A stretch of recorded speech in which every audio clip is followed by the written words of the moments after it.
الحمد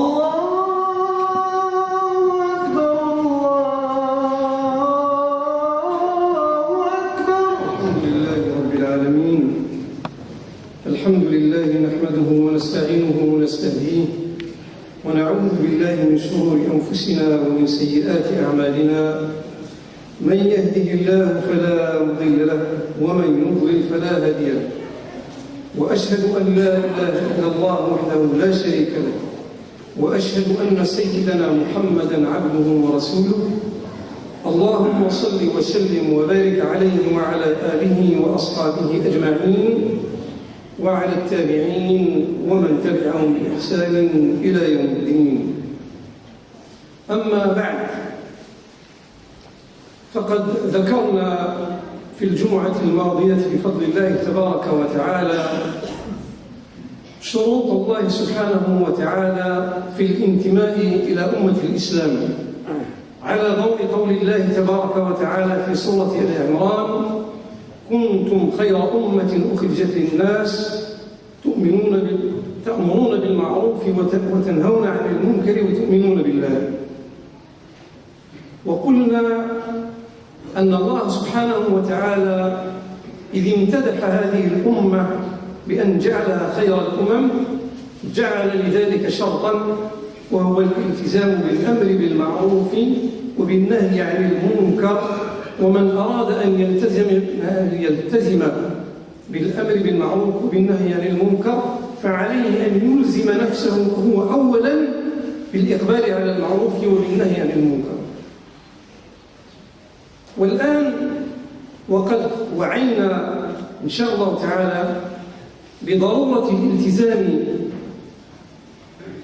بالأمر بالمعروف وبالنهي عن المنكر، علينا أن نتساءل عن السبل التي تجعلنا نثبت على هذا النهج ولا نغيره ولا يعوج بنا الأمر حتى نحيد عن هذا الطريق.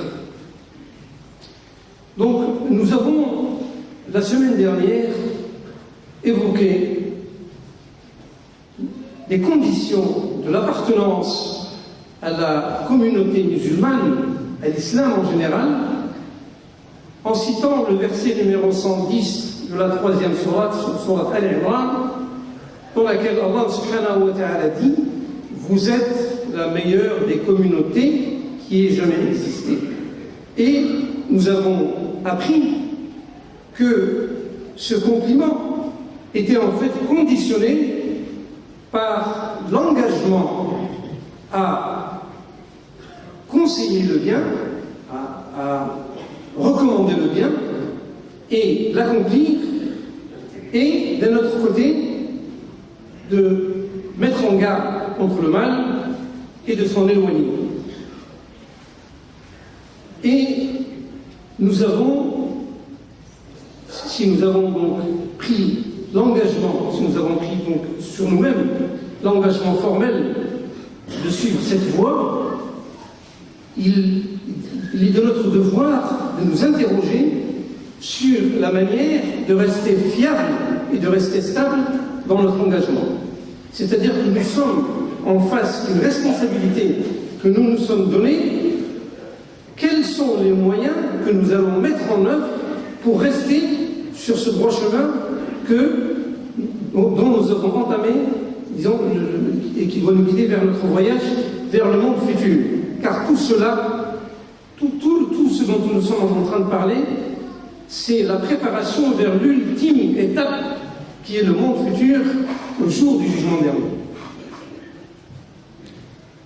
إن الالتزام بالأمر بالمعروف وبالنهي عن المنكر والإقبال على الخير والإعراض عن الشر وليس أمرا هينا على المسلم وعلى غير المسلم، لأن الإنسان كيفما كان تدفعه نفسه إلى ما يشتهيه، سواء أكان ذلك حسنا أو سيئا. من الأمثلة الكثيرة التي يمكننا أن نعرضها هناك مثلا من يفزع الناس بطريقة سياقته لسيارته، فيسوق سيارته بطريقة لا يحترم القوانين ويفزع الناس وربما يشتم الناس، فهذا يجب عليه أن يعلم أنه قد ارتكب إثما وقد أتى منكرا، ولو صلى وصام وتصدق وحج واعتمر لا يجزئ من ذلك. وهذا هو الأمر الخطير، لأن من أعداء الإسلام بعض المسلمين الذين يسيئون إلى الإسلام. ومن الأمثلة التي يمكن أن نذكرها والتي نعيشها من يرفع صوته ويؤذي جيرانه في ساعات متأخرة من الليل، هذا لا يجوز. ولو كان عائدا من هذا المسجد قد صلى الفجر في هذا المسجد وهو عائد إلى بيته، لا يجوز له أن يرفع صوته في تلك الساعة المتأخرة من الليل، لأن هناك من هو نائم، سواء كان مسلما أو غير مسلم، أو كان مريضا أو كان طفلا أو غير ذلك، فهذا لا يجوز. فهذا خلق يأتيه أحدنا، ويعني نحن مسلمون نقول أننا من المفترض أن نكون قدوة لغيرنا وأن ندعو الناس إلى الدخول في الإسلام.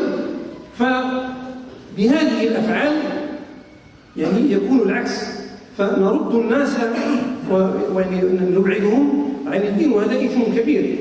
لأن الإنسان إذا كان في مظهره، يعني إذا لبست قميصا وعمامة ثم آذيت غير المسلمين فإني يعني أشوه سمعته، أشوه صورة الإسلام وأبعدهم عن الدين، فهذا أمر خطير. Donc, s'engager à s'éloigner des mauvaises habitudes et adopter de nouvelles habitudes, ce n'est pas quelque chose de facile, car nous avons pris des habitudes qui sont devenues instinctives, c'est-à-dire nous commettons, nous accomplissons certains actes sans nous en rendre compte. Donc nous venons de donner l'exemple de celui qui conduit de manière sauvage. Nous avons donné l'exemple de celui qui se permet d'élever la voix à 3 h du matin ou à 4 h du matin et empêcher les gens de se reposer. Et comme nous avons dit, cela est interdit en islam, même si cet individu vient d'accomplir la prière de Fajr et de retour chez lui. Et ça, c'est quelque chose que malheureusement on remarque. C'est-à-dire des gens, mais ils ne se rendent pas compte. À la limite, la plupart d'entre eux ne se rendent pas compte qu'ils sont en train de faire un acte qui n'est pas conforme à l'éthique de l'islam. Et malgré ça, ils le font. Et c'est pour cela que nous sommes tenus d'avoir un contrôle permanent sur notre comportement. On ne peut pas faire en sorte de libérer, disons, laisser la voie libre à tous nos instincts sans faire aucun effort et prétendre appartenir à la nation de l'islam. Ce n'est pas possible. Et justement, le problème essentiel de tout ça, c'est-à-dire que nous avons donné des exemples. Nous avons donné l'exemple de celui qui conduit, l'exemple de celui qui parle fort la nuit. Nous pourrions donner de multiples exemples. Mais en fait, tous ces exemples-là, ils ont comme source commune le fait de donner libre cours à ces instincts. C'est ça le problème. C'est-à-dire, est-ce que nous avons la volonté de nous maîtriser, oui ou non? Si nous avons la volonté de nous maîtriser, donc à ce moment-là, nous sommes dans le droit chemin. Si moi j'ai un défaut, mon frère peut avoir un autre défaut, le troisième peut avoir un troisième défaut, et ainsi de suite. Donc moi, mon frère peut me reprocher le défaut que moi j'ai, et moi je peux le reprocher celui qui est, ainsi de suite. Mais le problème, c'est lorsqu'il va me reprocher le défaut qui est le mien, est-ce que je vais en tenir compte et est-ce que je vais faire en sorte de le corriger? Parce qu'il faut bien être conscient d'une chose, c'est qu'aujourd'hui, dans le monde entier, nous voyons l'état des musulmans dans le monde entier. Nous voyons un état de faiblesse. Le réflexe, c'est de dire que nous sommes faibles parce que nous manquons peut-être de moyens matériels, ce n'est pas tout à fait vrai, mais on va dire, peut-être nous manquons de moyens matériels, peut-être nous manquons de scientifiques, peut-être que nous manquons d'influence dans les médias, et ainsi de suite. Ces choses-là, ils sont vrais en partie. C'est des inconvénients qui sont là. Mais ce ne sont pas les causes les plus importantes qui nous bloquent pour nous émanciper. Ce n'est pas vrai.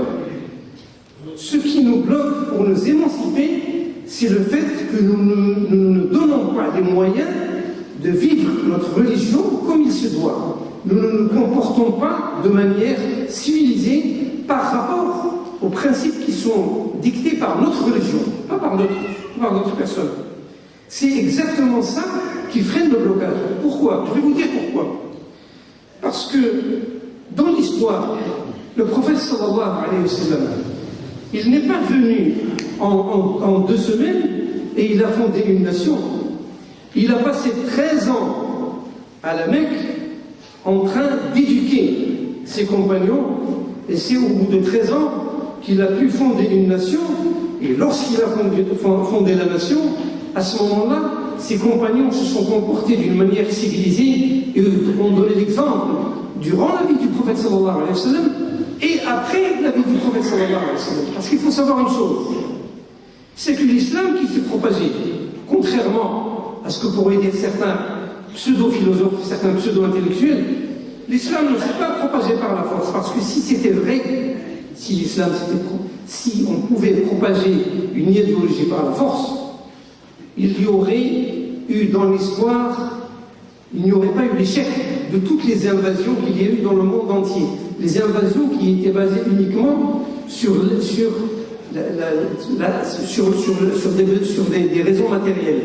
Lorsqu'un pays envahit un autre pays pour la raison matérielle, il ne peut pas lui communiquer son idéologie, si cette idéologie est injuste.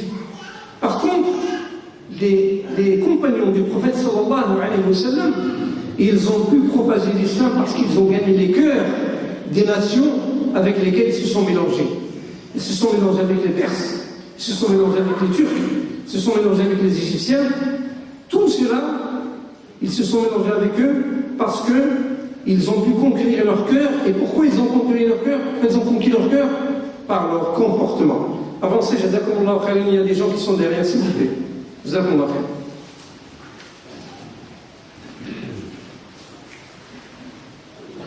Donc, cet élément du comportement, c'est cet élément-là qui nous permettra d'avoir une émancipation spirituelle dans notre foi, et c'est l'émancipation spirituelle qui crée l'émancipation matérielle.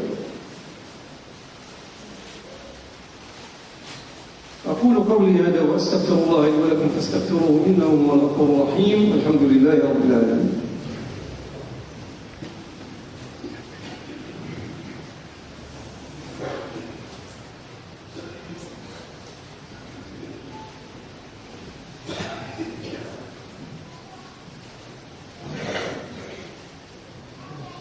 الحمد لله رب العالمين والصلاة والسلام على سيدنا محمد وعلى آله وأصحابه أجمعين.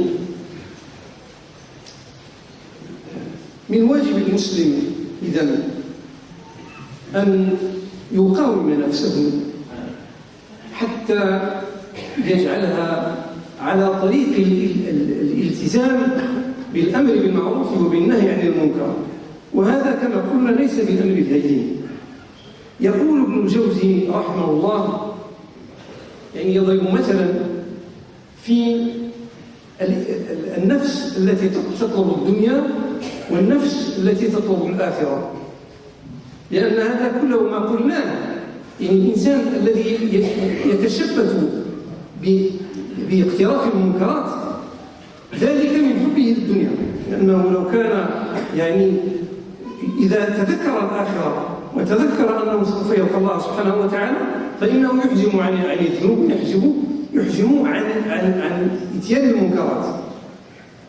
فيقول رحمه الله تعالى، يقول أن يعني ما معناه أن مثل الإنسان في طلبه للدنيا كالماء الجاري، يعني الماء إذا كان يجري فإنه يطلب الهبوط، لأن الماء إذا كان يجري ثم يعني جرى الماء من مكان مرتفع إلى مكان منحدر فإن جريه يكون سهلا، يعني طبيعيا لأنه يستفيد يعني من كونه مرتفع. ولكن إذا أردت من الماء أن يجري من مكان منحدر إلى مكان مرتفع فذلك يتطلب التكلف، يعني يتطلب أن تصنع آلة حتى يعني تخلق قوة حتى تدفع الماء من أسفل إلى أعلى. فكذلك من يعني شبه رحمه الله تعالى ذلك بطلب المؤمن فيما ينفعه في الدنيا وفي الآخرة. إذا طلب المؤمن الدنيا فيطلب ما يشتهي، وإذا طلب الآخرة ربما قد يطلب ما يشق على نفسه ولكن يلزمها بالتشبث به. وقال الله سبحانه وتعالى حتى نعلم ذلك، لأنه حتى لا يفهم هذا الكلام خطأ، هذا ليس معناه أن الإنسان عليه أن يعذب نفسه، لا، هذا غير صحيح، ولكن على الإنسان أن يقوم نفسه. لماذا؟ لأن الله سبحانه وتعالى خلقنا ليبتلينا، ولم يخلقنا ليبتلينا ساعة أو يوم أو أسبوع أو سنة، خلقنا ليبتلينا من يوم ولدنا إلى يوم نفارق هذه الدنيا. لأن الله تبارك وتعالى يقول: بسم الله الرحمن الرحيم، تبارك الذي بيده الملك وهو على كل شيء قدير، الذي خلق الموت والحياة ليبلوكم أيكم أحسن عملا. ليبلوكم أيكم أحسن عملا يعني ليختبركم، أو على الأصح ليعاملكم معاملة المختبر. معناه أن الاختبار دائم، الإنسان ما دام فيه روح وهو في امتحان، فإذا كان في الامتحان فلا يجوز له أن يغفل ولا يجوز له أن يحيد، فعليه أن يراعي دائما أنه على الطريق المستقيم. Le prophète sallallahu alayhi wa sallam avait envoyé un certain nombre de messages aux dirigeants des puissances avoisinantes. Il avait envoyé un message à Héracl, l'empereur byzantin. Il avait envoyé un message à Kisra, l'empereur de Perse. Et il a envoyé un message à Al-Muqawqis, qui était le représentant de l'empire byzantin en Égypte, le vice-roi d'Égypte. Donc le prophète sallallahu alayhi wa sallam, il a envoyé Hatib ibn Balta'a, un des compagnons. Il l'a envoyé à Al-Muqawqis avec un message en lui disant: Aslim taslam yutik Allah wa shalaka marratayn, c'est-à-dire en fait accepte l'islam. Al-Muqawqis, il n'a pas accepté l'islam, mais il a reçu le messager du prophète sallallahu alayhi wa sallam de manière très correcte, et il lui a écrit un message, il lui a répondu de manière polie, il lui a écrit un message poli en lui disant: je savais qu'il y avait un messager qui était prévu, mais je pensais qu'il allait être dans le Cham, en Syrie, on va dire dans la région de la Syrie, la Jordanie, la Palestine, etc. Donc il a hésité, donc il a voulu répondre de manière polie, et il a remis à Hatib ibn Balta'a, il a remis des cadeaux, et il lui a remis 2 jeunes servantes, Maria et Sirine. Donc le Hatib ibn Balta'a, il est revenu donc de l'Égypte jusqu'à Medina avec ses compagnons, en accompagnant ces 2 jeunes femmes. Et la distance qui sépare l'Égypte de Medina, c'est à peu près 1400 km. Et Hatib et ses compagnons, ils se sont comportés de manière, avec un degré de moralité tellement peu commun, que Maria et Sirine, lorsqu'elles sont arrivées à Médine, elles ont dit: Ashhadu an la ilaha illallah wa ashhadu anna Muhammadan Rasulullah. Quand on leur a demandé pourquoi, parce qu'en fait, ce sont des gens qui étaient dans un autre pays, dans une autre religion, elles leur ont dit: nous sommes venus accompagnés avec des gens qui avaient plus peur pour notre honneur que nos propres frères. Et nous sommes venus avec des gens, lorsque nous avons vu ce degré de moralité, nous avons su que cela ne venait pas des êtres humains, cela venait de l'éducation divine. Donc ça veut dire que celui qui les a éduqués, le prophète sallallahu alayhi wa sallam, est assurément un prophète qui a reçu un message d'Allah subhanahu wa ta'ala. Sinon, un être humain ne peut pas éduquer des hommes qui viennent avec de jeunes femmes. Ce sont de jeunes femmes, non seulement ce sont de jeunes femmes, mais ce sont c'était de jeunes servantes d'un roi. Donc, c'est-à-dire même leur aspect physique, ce n'étaient pas des femmes qui, au contraire, c'était des femmes qui avaient un degré de beauté qui auraient pu tenter les compagnons. Malgré ça, les compagnons du prophète, ils se sont comportés de manière exemplaire. Pourquoi? Comme nous avons dit, parce que c'est le prophète sallallahu alayhi wa sallam qui les a éduqués. Et de là, on voit l'influence qu'a le comportement sur le fait d'appeler les gens à l'islam. C'est plus important. Parce que c'est des jeunes femmes, si on les avait emmenées ici, assister à 100 Jumu'ah, peut-être que ça n'aurait eu aucun effet. Quand je dis ici, pas ici, mais c'est-à-dire que dans n'importe quel, avec n'importe quel shir, disons, qui a beaucoup plus de connaissances, qui a beaucoup plus d'influence que moi, mais le comportement de ces hommes a fait en sorte que ces deux jeunes femmes se sont converties automatiquement à l'islam. Et Maria, radiyallahu ta'ala anha, est devenue l'épouse du prophète sallallahu alayhi wa sallam, et c'est elle qui lui a enfanté Ibrahim, son fils, qui est mort après la. إذن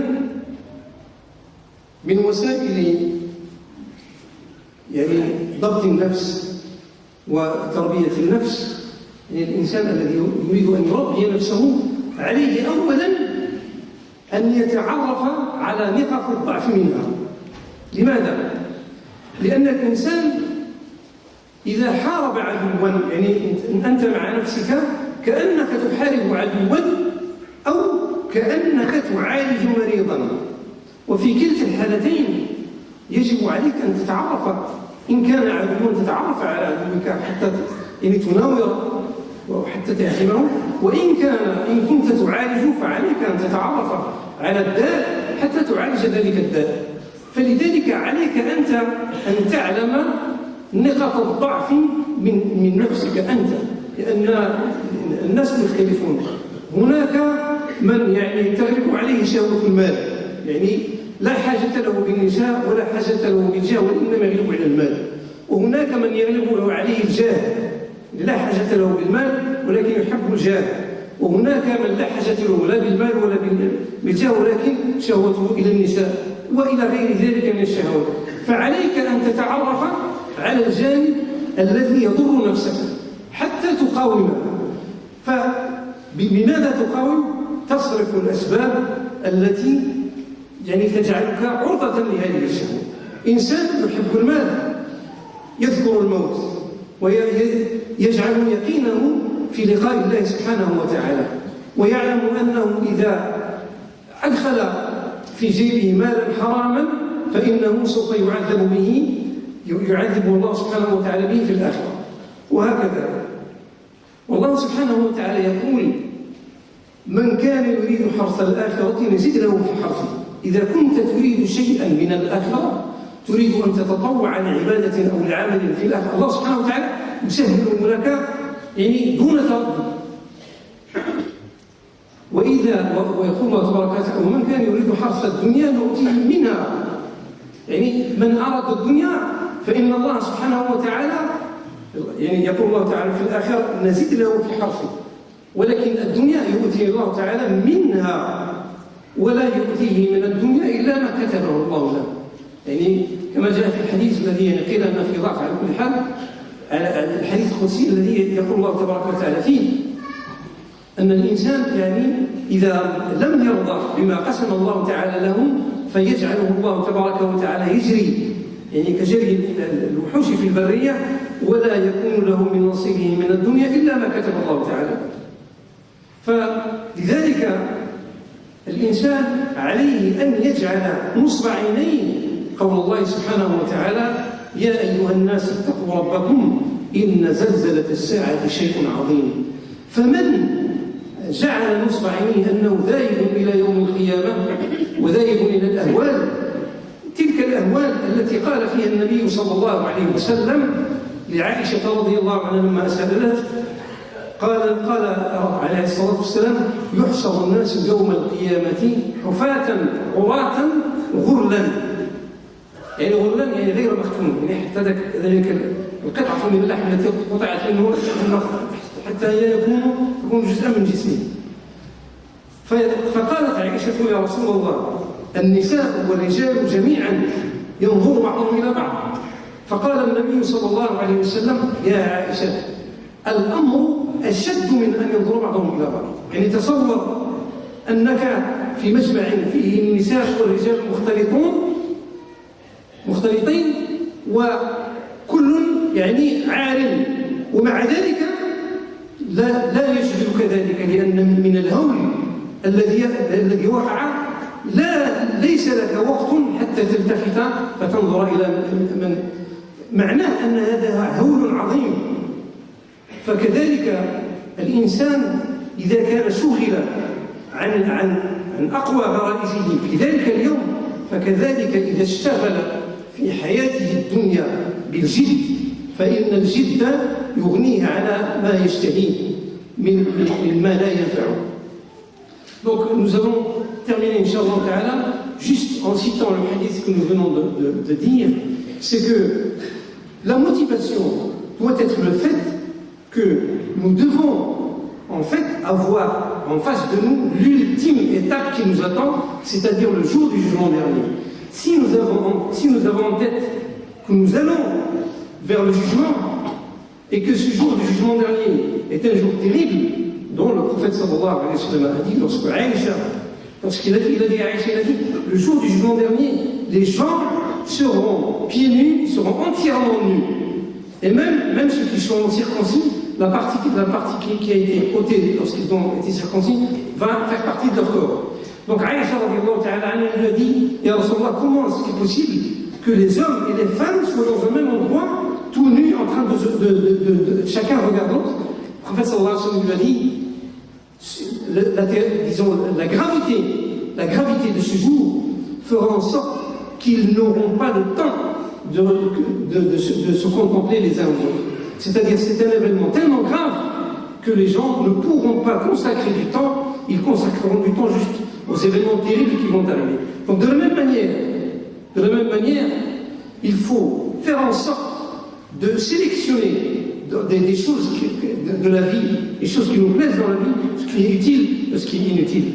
Et les choses, de remplacer les choses que nous désirons par les choses qui nous seront utiles dans cette vie et dans la vie future.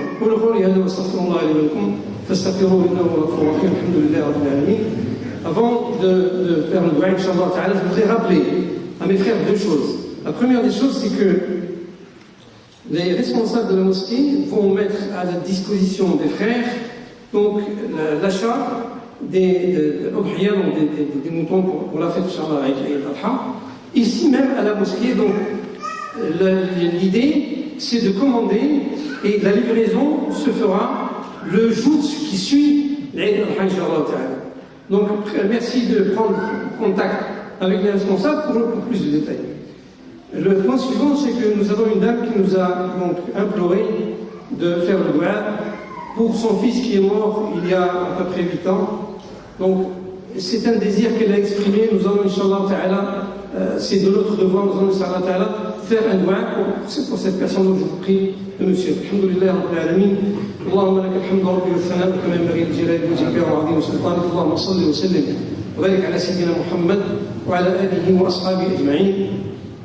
اللهم الأخ الذي توفي اللهم اغفر له وارحمه اللهم تداركه بلطفك ورحمتك اللهم نسألك يا رب بأنك أنت الله الذي لا إله إلا أنت الحنان المنان بديع السماوات والأرض ذا الجلال والإكرام نسألك اللهم بأنك أنت الله الذي لا إله إلا هو الواحد الصمد الذي لم يلد ولم يولد ولم يكن له كفوا أحد أن ترحمه وأن ترحم أموات المسلمين أجمعين يا أرحم الراحمين يا رب العالمين. اللهم اهدنا فيمن هديت وعافنا فيمن عافيت وتولنا فيمن توليت وبارك لنا اللهم فيما أعطيت وقنا واصرف عنا بفضلك شر ما قضيت فإنك تقضي بالحق ولا يقضى عليك وإنه لا يذل من واليت ولا يعز من هديت بارك ربنا وتعاليت. ربنا اغفر لنا ذنوبنا واسرافنا في امرنا وثبت اقدامنا وانصرنا على القوم الكافرين. ربنا اتنا في الدنيا حسنه وفي الاخره حسنه وقنا عذاب النار. وصل اللهم وسلم وبارك على سيدنا محمد وعلى اله واصحابه اجمعين. سبحان ربك رب العزه عما يصفون وسلام على المرسلين والحمد لله رب العالمين. وقوموا الى صلاتكم ورحمه الله.